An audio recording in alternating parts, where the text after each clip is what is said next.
তুই মা তারার সবচেয়ে প্রিয় শিষ্যা। আমি যদি তোকে মায়ের হাতে তুলে দিতে পারি, তোর রক্তে মাকে স্নান করাতে পারি, তাহলে মা খুশি হবে, আমাকে বর দেবে। কিন্তু তান্ত্রিক তাকে শক্ত করে ধরে। সে মাটিতে এক বনের আসন তৈরি করে, কুমারীর গলা জোর করে আটকে দেয়। যুগ্রকাষ্ঠতে সে প্রচন্ড ঝড় শুরু হয়। মা তারার মূর্তি থেকে আলো বেরিয়ে আসে এবং সামনে স্বয়ং মা তারা আবির্ভূত হন।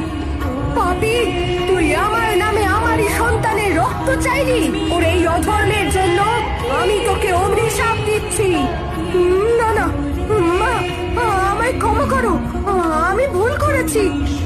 ক্ষমা, অন্যায়ের ক্ষমা হয়, কিন্তু পাপের ক্ষমা নেই। পাপের শেষ একটাই, শাস্তি।